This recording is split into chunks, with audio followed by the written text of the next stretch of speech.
Mais da metade das pessoas que estão agora assistindo a este vídeo o estão fazendo através de um smartphone. Quando o YouTube foi lançado no ano de 2005, o celular popstar da época era o Motorola V3, sonho de consumo de qualquer adolescente. Com sua potente câmera VGA e uma memória de 7 MB, era inimaginável uma conexão decente de internet, quem dirá uma reprodução de vídeo. Por que tudo tem mudado tão rápido? Em outras palavras, como pode a tecnologia trazer tantos avanços em tão pouco tempo? E não estamos falando de mudanças pontuais ou tecnologias isoladas, mas de uma efervescência de novas formas de produção e crescimento da capacidade industrial nunca visto na história. Uma das respostas é que estamos vivendo uma revolução na forma como as coisas são produzidas. Esta é a quarta revolução industrial. Quando se fala em revolução, se fala em disrupção, em mudança abrupta. Revoluções aconteceram ao longo de toda a história humana, mas nos últimos 300 anos, a frequência com que as revoluções vêm acontecendo aumentou exponencialmente. A primeira revolução industrial aconteceu entre 1760 e 1840.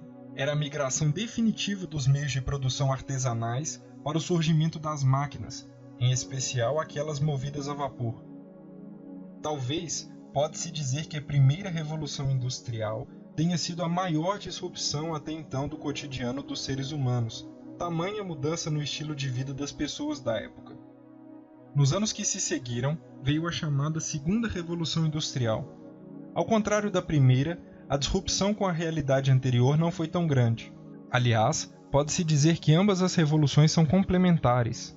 Nessa época, apareceram progressos incríveis, como o desenvolvimento do avião, refrigeração mecânica, os processos industriais em larga escala, em especial os bens de consumo. A eletricidade aplicada e o petróleo foram as fontes de energia que alavancaram esta revolução. Com o fim da Segunda Guerra Mundial, a Revolução Digital tem seu início. Também conhecida como Terceira Revolução Industrial, ela marca a mudança da tecnologia mecânica e analógica para a eletrônica digital. É o início da Era da Informação. Desses conhecimentos surgiram itens que estão possibilitando a reprodução deste vídeo neste momento: computadores, celulares e a poderosa internet. Talvez neste momento você se pergunte, ok, mas o que difere a quarta revolução industrial da terceira? Parece que é mais uma continuação do que uma disrupção. Para Klaus Schwab, fundador e presidente do Fórum Econômico Mundial e autor do livro A Quarta Revolução Industrial, a distinção que se vê na revolução atual é a velocidade com que as coisas mudam e a escala da mudança. Klaus exemplifica isso comparando a efervescência de Detroit dos anos 90 com o atual Vale do Silício.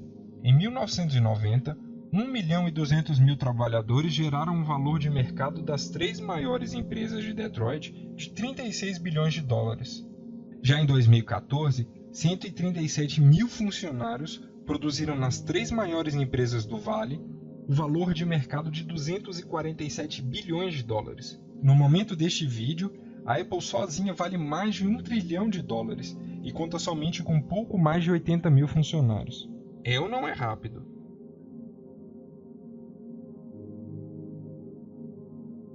Podemos dividir a quarta revolução industrial em 3 principais grupos: física, digital e biológica, que estão conectados entre si. As mudanças físicas são aquelas que já estamos vendo nascer. Podemos citar os veículos autônomos, impressoras 3D, robôs ultra avançados, novos materiais, etc. A categoria digital engloba os meios utilizados para fazer com que tudo se torne possível e se conecte. As principais pontes que promovem essa conexão são a internet das coisas e o Big Data. O que são e como ambos podem ser usados? Vamos a um exemplo prático. A ONU estima que em 2050 serão mais de 9 bilhões de pessoas no mundo. Num planeta com recursos limitados como o nosso, como alimentar todas essas pessoas? A resposta vem do Big Data. O conceito de fazendas inteligentes já começou a ser aplicado. Vários sensores de diversos tipos captarão a maior quantidade de dados disponíveis, desde a umidade relativa do ar, como aspectos profundos do produto cultivado. Em posse desses dados, a inteligência artificial vai determinar pontos ótimos de produção, mudanças de estratégia em tempo real e redimensionar os negócios. Dessa forma, as necessidades humanas por alimento serão supridas. Não se pode deixar de mencionar a revolução na biologia. Podemos citar, por exemplo, a engenharia genética, capaz de mudar seres vivos no código genético, tornando-os imunes a certos tipos de doença ou mais resistentes a uma situação específica. Além disso, há a possibilidade do uso do Big Data. Através de monitoramento contínuo, não de um indivíduo, mas de toda a população, será possível traçar dados característicos nas pessoas portadoras de determinado tipo de doença. Com isso, pode-se já de antemão trabalhar na prevenção dessas doenças e facilitar o caminho para a busca da cura. Sem contar no uso de impressoras 3D para a construção de novos órgãos ou membros para transplante. Enfim, as possibilidades futuras são animadoras. Bem, é hora de falar da parte mais delicada do assunto. Uma vez que estamos vendo a história acontecer diante dos nossos olhos, é complicado prever o futuro. Depois que aconteceu, tudo é óbvio.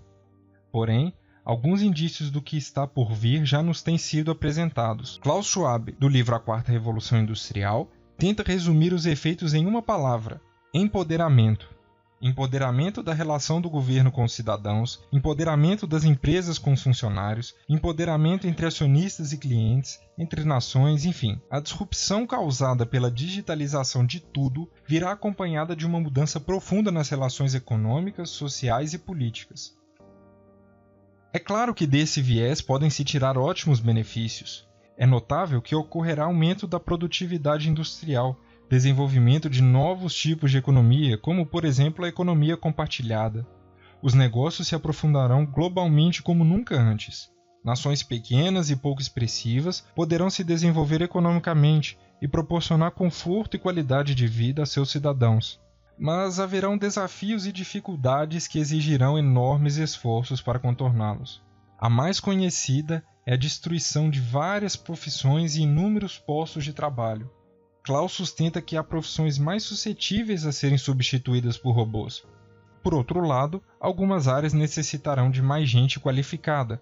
A questão que fica é: a quantidade de postos de trabalho será suficiente para uma sociedade saudável? Como ficará a questão da pobreza absoluta? Alguns problemas estão escondidos por trás do desenvolvimento das novas tecnologias. Quanto de privacidade teremos em nossas vidas? Já há casos e casos por todo o mundo em que cidadãos são vigiados pelo governo de seu país. Cada dia mais, as empresas possuem um banco de dados dos usuários de internet. Quão comprometida estará a segurança mundial? É difícil imaginar que um grupo com intenções ruins, e pode-se incluir aí os governos, apoderem-se desses mecanismos e a segurança de todas as pessoas no planeta esteja comprometida. Não podemos deixar de falar da sociedade em si. A tecnologia já tem mudado o que somos, como agimos, como pensamos. Um estudo realizado no MIT informa que 44% dos adolescentes nunca se desconectam, mesmo enquanto praticam esportes ou estão fazendo a refeição com a família. Pense em si mesmo. Você conseguiria ficar um dia inteiro sem celular? E uma semana? É fácil percebermos o quanto as nossas relações pessoais, no tete-a-tete, têm sido difíceis. Nicholas Carr, escritor de tecnologia e cultura, aponta que as interrupções frequentes, ou seja, aquela olhadinha no celular, dispersam os pensamentos, enfraquecem a memória e causam ansiedade. Bem, ética nada mais é que um conjunto de normas, valores e comportamentos humanos aceitáveis dentro de um grupo. O quão ético pode ser usar a ciência para produzir crianças sob encomendas? Seria ético invadir a privacidade da vida e do pensamento alheio? Se um carro autônomo causa um acidente, quem vai para a cadeia? Talvez você diga, cara, isso é muito Black Mirror.